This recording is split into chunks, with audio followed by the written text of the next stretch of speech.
week 5 win over the Bolts on the back of Bill. Let's talk about it.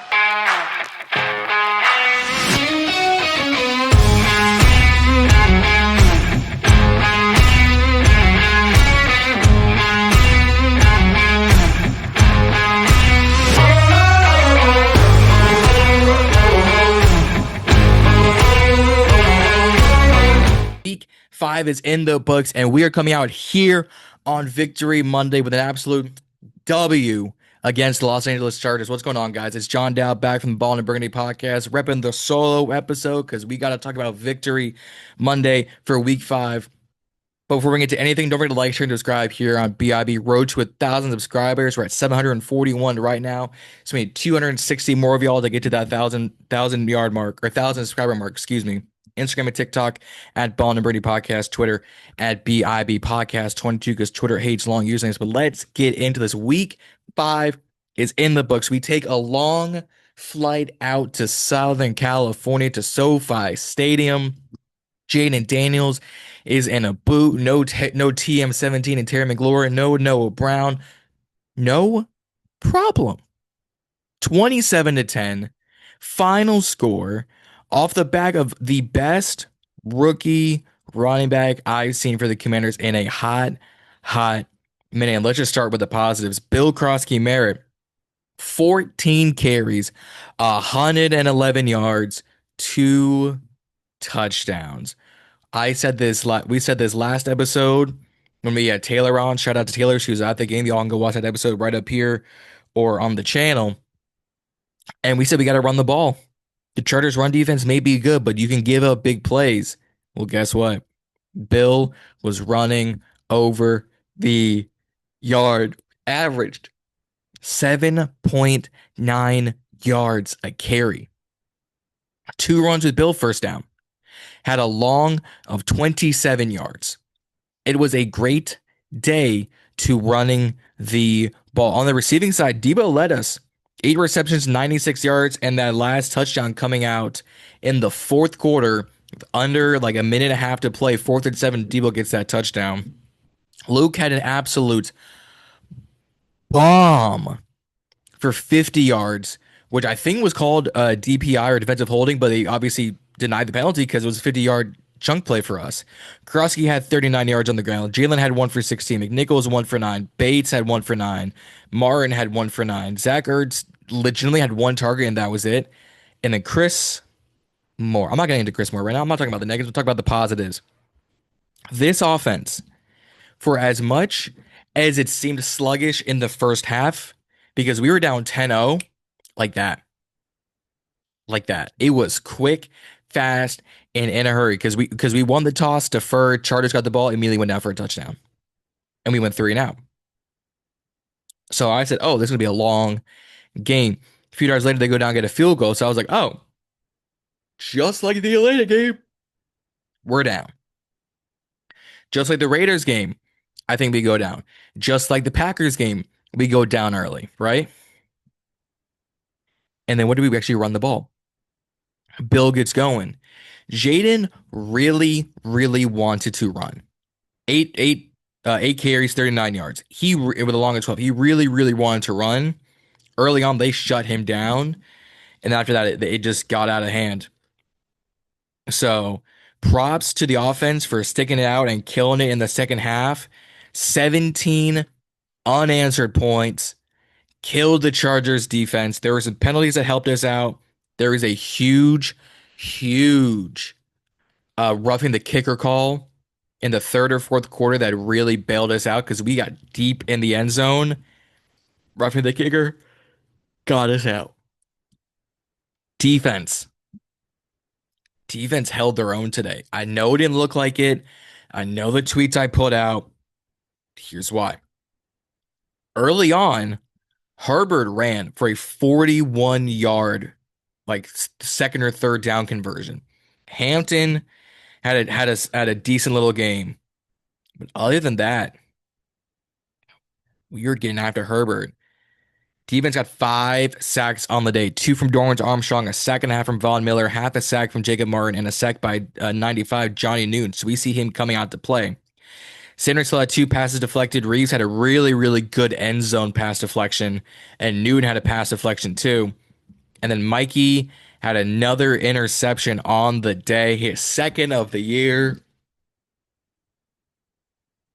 We talked about needing turnovers. Mikey got another one today, his second interception. This one on the goal line in the fourth quarter. Legitimately, like you couldn't be more on the goal line if you tried. So really good stuff from him. Secondary still continues to be worrisome, but today they held their own, especially in that second half. They were really big chunk plays. McConkey had some really good targets. Keenan Allen did some really good things. Johnson had some really good stuff. But for the most part, especially in the second half, defense took care of business. Sacked Herbo 4 times, sacked Trey Lance because he was in that final drive for a sack. Took care of business. Chargers wise, they ran the ball like not really much. Herbert 4 carries for 60 yards, Hampton 12 for 44, Vidal 4 for 18, Haskins 5 for 13. Like there wasn't like the longest one's at Herbo first quarter 41 yard, but other than that, defense was shutting down the run. Thankfully,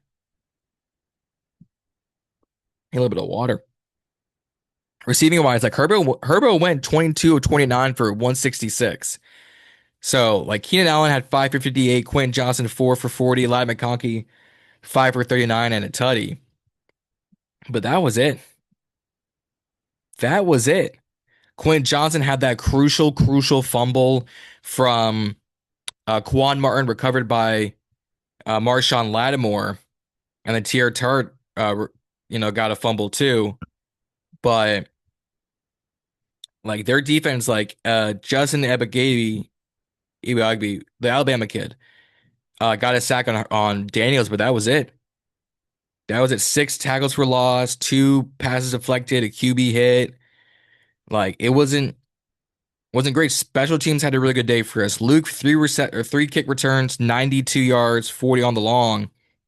Matt Gay 2 for 2 on field goals, long of 36, and 3 for 3 on extra points. Like he was producing today. Like this was one of the best showings, especially in the second half, that we have looked at a long time. But it was also a tale of two halves. First half looked inept. Couldn't move the ball, especially in the first quarter. Defense was looking like Swiss cheese, as I tweeted out. Could not get the run game going as much as we wanted to. But second half, killers. Absolute killers. Again, said this last episode. Been saying this for weeks on TBB. You have to run the ball and be a balanced offense. And we did. Now, here's the negative part about this game. Outside the defense, first half. Chris Moore. Number 19, or excuse me, Chris Moore and Tay Martin. I'll get to both of you. Start with Chris Moore. You had a beautiful, gorgeous ball thrown to you in the back of the end zone. You slide for the catch. It's in your hands. And you drop the ball. I'm sorry. Terry would have caught that. Debo probably would have caught that. No, Brown probably would have caught that. Caffrey might have caught that. You dropped a touchdown. And I believe that drive we went on to kick a field goal. Why do we continuously have Chris Moore on this team? Why not elevate Jacoby Jones, Ja'Cory Brooks, guys like that? What is with their obsession with the veteran and Chris Moore when he keeps dropping balls like this is New Year's Eve?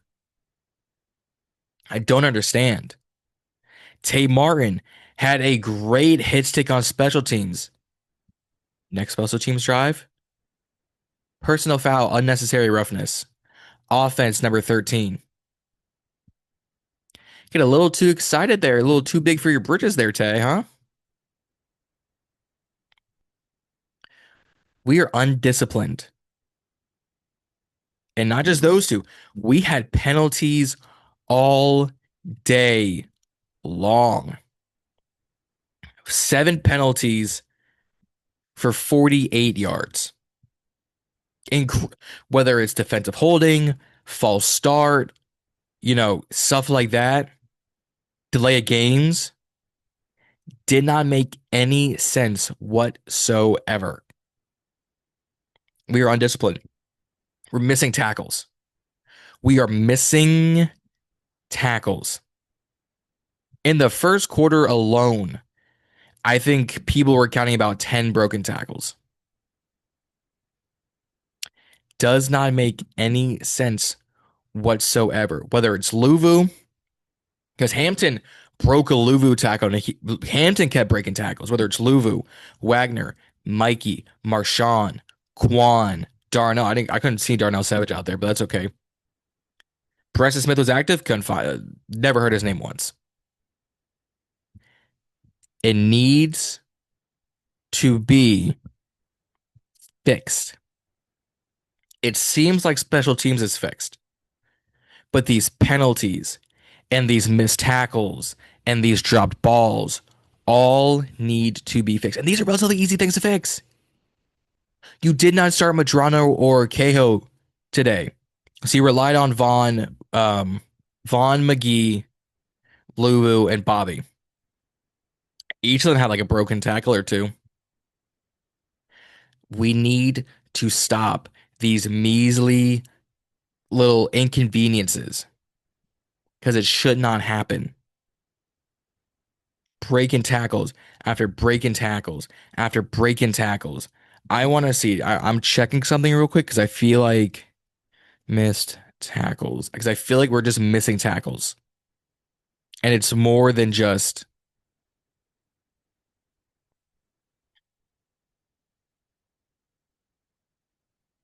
I wish there was a stat for broken tackles or missed tackles in this league because it is awful.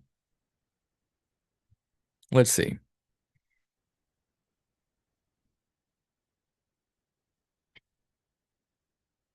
I'm not finding nothing, but again, like just missing tackles left, right, and center was not a good look.